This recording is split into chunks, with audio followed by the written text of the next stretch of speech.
She handed me the tea like always. Chamomile, honey, just the way I liked it. Her eyes lingered on mine too long, though, smiling too easily. I stirred it slowly, watching the steam rise, disguising my breath.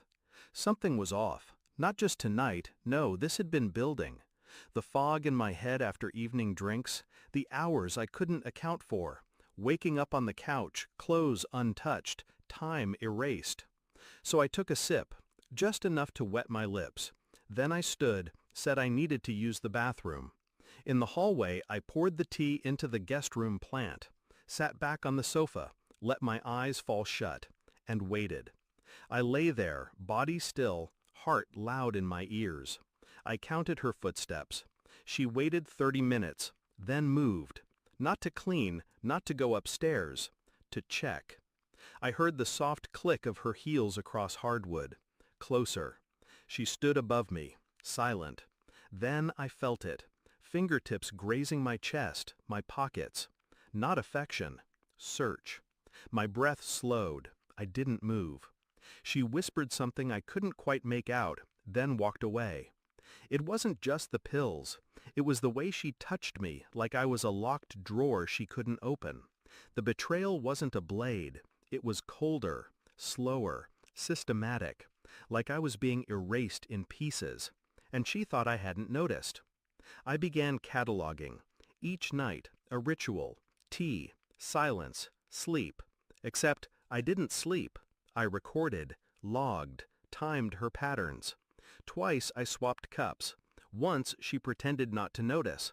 The second time she faked a cough and insisted on switching back. That was confirmation.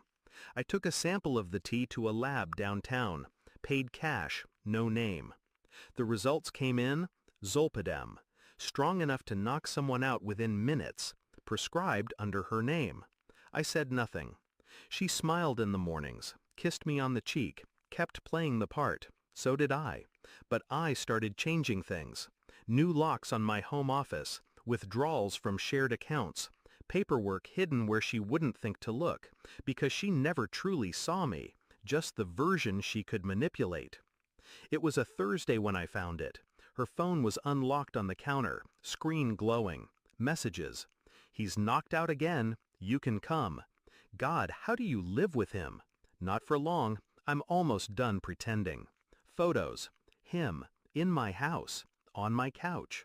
Her hair a mess, smiling the way she used to smile with me. She wasn't just drugging me. She was replacing me. Erasing me. I printed everything. Duplicated the messages. Backed them up in places she wouldn't even know existed. Then I poured the tea that night. And this time, I added something of my own. Not poison, not pills. Just a little dye. Harmless, flavorless. Turns blue in saliva within seconds. Then I pretended to sip again and fell asleep. I waited. When the door clicked open at 11:37 p.m., I felt it in my teeth. She crept in, whispered to someone.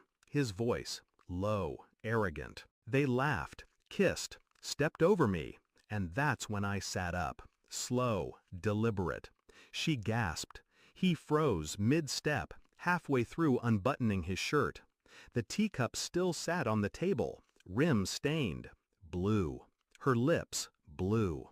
His eyes darted between us. What the hell? I never drank it, I said. She backed up. It's not what it looks like. Then what is it? I asked, stepping between them, handing her a manila envelope.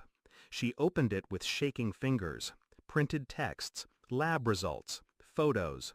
His face crumpled, hers shattered. I didn't raise my voice, didn't move an inch.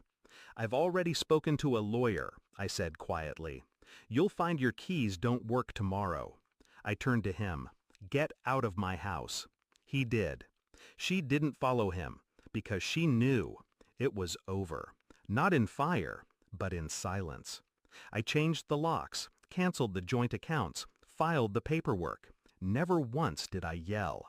People think rage is loud. It's not. It's precise. It's watching someone break under the weight of a truth they built themselves.